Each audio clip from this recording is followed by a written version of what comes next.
como siempre. Sí. Movidito, bastante movidito. El doctor Claudio Sigalini es médico, cardiólogo intervencionista. Explíqueme un poquito, en pocas palabras, ¿qué es esta especialidad, doctor? La llamás bien, porque ahora es una especialidad. Digamos, hasta hace relativamente pocos años era una subespecialidad de la cardiología.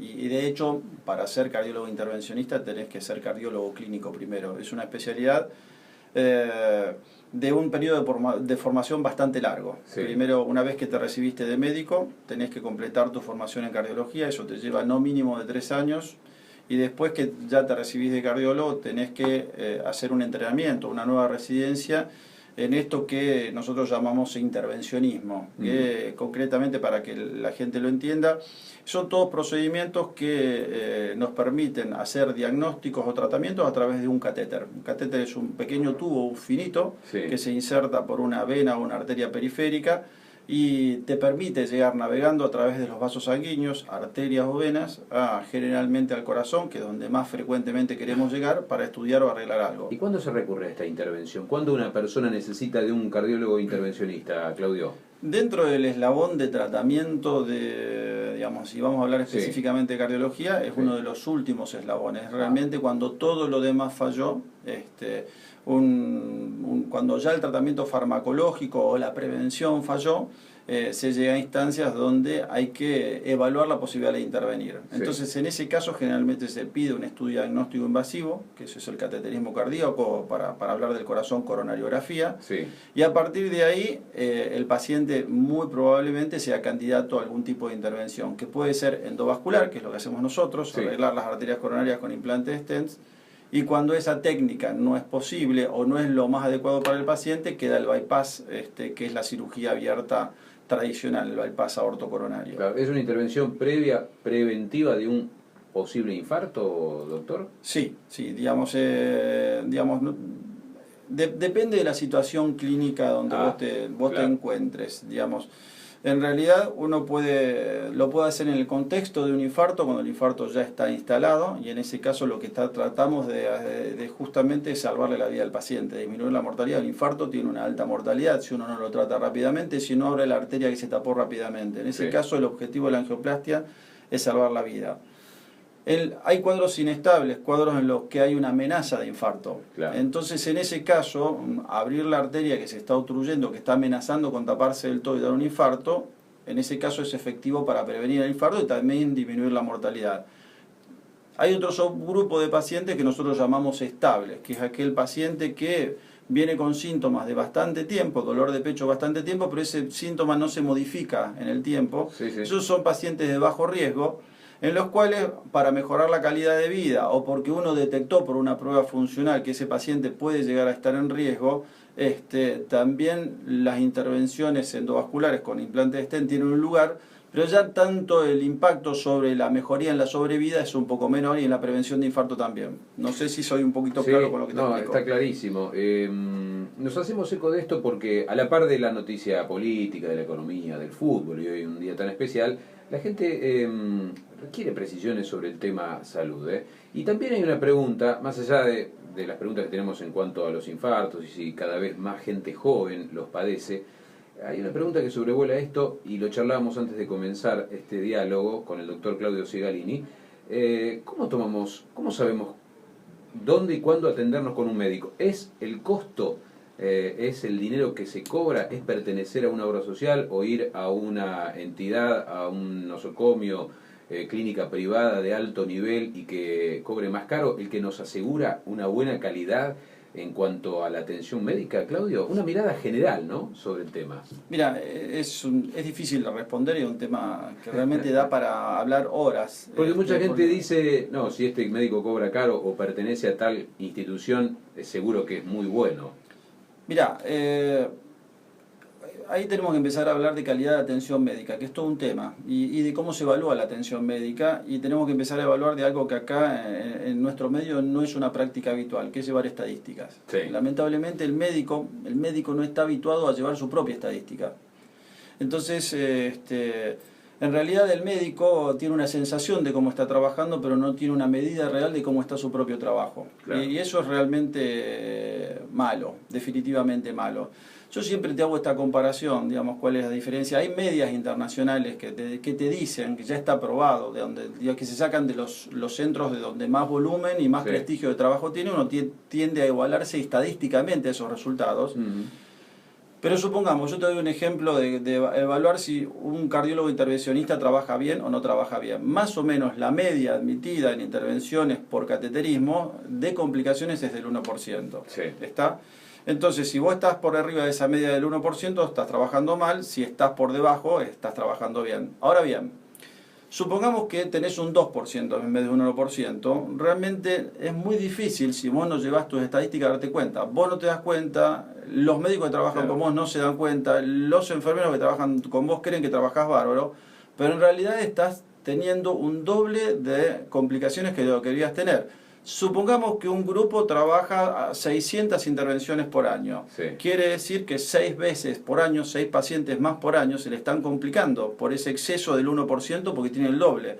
En una carrera de, qué sé yo, de 25 años de profesión, multiplicás 6 por 25, fíjate cuántos pacientes se te complicaron que no se deberían haber complicado nada más que porque vos no evaluaste tus resultados. ¿Y cómo sabemos nosotros esa cifra? Debería ser pública. En otros países esto debe ser público y debe ser auditado. Es decir, Acá, a mayor cantidad de pacientes no significa que estemos ante un excelente profesional, sino que habla de derivaciones que se podrían haber evitado. No, porque en realidad el volumen de trabajo que vos tenés hoy en este país es muy distinto, depende.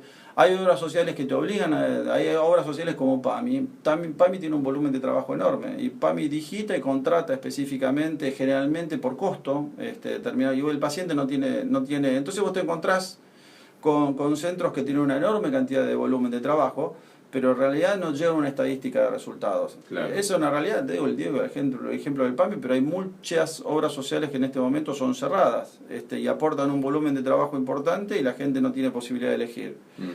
Entonces, doctor Cigalini, ¿qué le recomienda a una persona que quiera saber entonces la calidad de un profesional en esta materia? Yo te diría que hoy por hoy digamos, es difícil. Creo que el boca a boca, sí. El boca a boca creo que es el que menos se equivoca. Cuando uno sabe realmente consultar y a quién consultar, no guiarse por la propaganda, no guiarse por el profesional más caro, no guiarse por la habitación más lujosa. Por el hotel en que pueda transformarse. Y depende mucho, hay algunos trucos para ver si el profesional te va a atender. Si hay muchos que en realidad están muy interesados en intervenir, porque es donde obtienen la mayor rentabilidad. Yo siempre le digo a la gente cuando se sienta en tu consultorio, lo primero que quiere mostrarte son los estudios. Sí. Ni quieren que le preguntes los antecedentes que tienen, quieren rápido que le vea los estudios. Claro. Yo siempre les enseño a la gente, si el médico te ve los estudios antes de preguntarte la edad, los antecedentes que tenés, los factores de riesgo, digo, levantate y andate, porque vos sos un paciente en un estudio. El que vaya y ve un estudio directamente es porque ya está en la cabeza pensando, a ver, qué le voy a hacer, qué prótesis le voy a poner, qué le voy a arreglar. En realidad, cuando te dejan de ver como individuo y te empiezan a ver como un estudio, es un pequeño truquito simple para darte cuenta de cómo te van a atender y a dónde apunta el profesional. Y temas que habitualmente no se comentan, doctor Cigalini, y tampoco de un profesional médico, así que doblemente interesante esto, ¿no? Y hay que tomarlo con cuidado. Yo siempre digo, estamos en un ambiente competitivo. Acá en Rosario hay muy buena cardiología, yo siempre lo digo, no solamente en el lugar donde trabajo yo, realmente en mi competencia, yo realmente tengo competidores que tienen muy buen nivel, nunca dejo de reconocerlo, nunca hay que creerse que hay un solo profesional que trabaja bien o que lo pueda hacer o que lo pueda hacer mejor de todos, porque eso no existe. Hay gente que tampoco tenemos... En realidad no tenemos grandes eminencias en nuestro medio. No tenemos gente que haya descubierto nada, no tenemos gente que haya descubierto nada. A lo sumo, los que trabajamos bien somos gente que imitamos a alguien que descubrió algo, que nos enseñó cómo hacerlo y lo hacemos bien. Sí. Entonces, creo que no hay que perder una humildad y no creerse nunca que, digamos, el mensaje a veces mesiánico de hay profesionales que venden una imagen que no es real. Claro. Digamos, cuando hay un profesional que se vende como la única alternativa, generalmente yo personalmente desconfío. Desconfía. Doctor Cigalini, usted siempre insiste en la atención rápida, en dar cuenta urgentemente cuando ocurren ciertos síntomas a la hora de hablar de los pasos previos o el estadio previo a un infarto, ¿no? Insiste en esto, ¿qué mensaje deja a la gente? Porque realmente la intención es brindarle a la gente herramientas, abrir un poco, concientizar acerca de ciertas enfermedades y cómo actuar rápidamente para evitar muy malos resultados. Sí, esto lo hablamos varias veces, pero creo que nunca va a ser poco.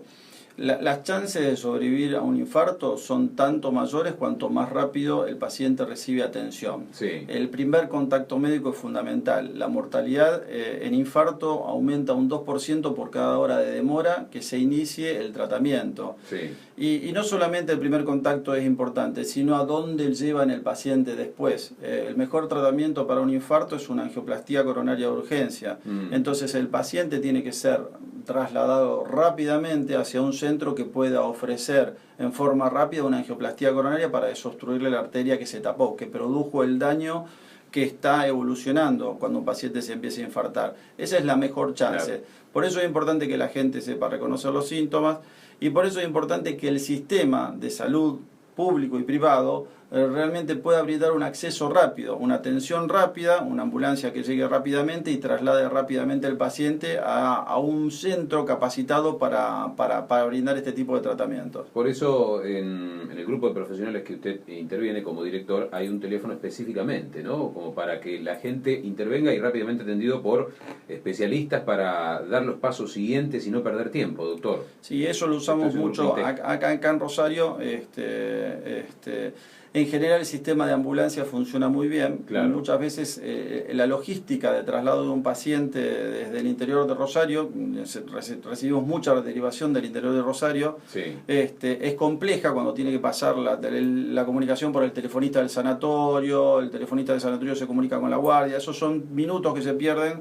Es justamente lo que queremos evitar, por eso nosotros habilitamos una línea, claro, para que el médico que nos deriva un paciente se comunique directamente con el profesional que lo va a recibir. Y con la máxima premura. Con la máxima premura, exactamente. Y ya que estamos, ese teléfono es 424-0814 del grupo INTEC, donde uno de los médicos cardiólogos intervencionistas tomará nota, ¿no?, de esa llamada de urgencia. Así es. Doctor, no puedo dejar de pasar por alto esto de... ¿Está avalado por las estadísticas que cada vez hay más gente joven? Hablo de 45 o 50 años que padecen infartos. Uno escucha a diario, ¿no? Y por testimonios cercanos de situaciones de este tipo. ¿Está avalado esto por las estadísticas? No sería tan contundente decir que está avalado, pero sí hay un aumento de la tendencia. Se ven cada vez más casos de gente joven. Y de hecho el joven se puede infartar, no es que el joven esté inmune de sufrir un infarto, es menos frecuente, sí. Es menos frecuente. Uno cree que porque es joven o porque hizo una vida muy saludable y no fuma, está flaco, hace deporte y no se puede infartar, y no es real, nadie está inmune. La realidad es un riesgo estadístico. Los pacientes que tienen mucha carga de factores de riesgo, que ya pasaron los 45 o 50 años, tienen mucho riesgo. Los más jóvenes y los que hicieron una vida más sana tienen menos riesgo, pero no están inmunes. A veces es deprimente cuando se infarta a alguien, y a veces infarta un deportista por ahí, habituado, que nunca fumó, se deprime y dice, al final todo lo que hice no me sirvió. Claro. E incurre en un error, porque no es que no le sirvió, no le alcanzó. Siempre es importante porque a veces se deprimen y abandonan todo lo que venían haciendo y ahí el pronóstico les empeora dramáticamente. A veces no alcanza. A veces la predisposición genética es tan fuerte que hay gente que se enferma con muy poquito de colesterol, con muy poquito de sedentarismo, con un poquito de estrés. Sí, sí. A veces es suficiente porque lamentablemente esta enfermedad está contando con un territorio fértil, sí, que justamente marca esa predisposición genética que ya heredó. El doctor Claudio Sigalini, médico, cardiólogo intervencionista, director del grupo INTEC y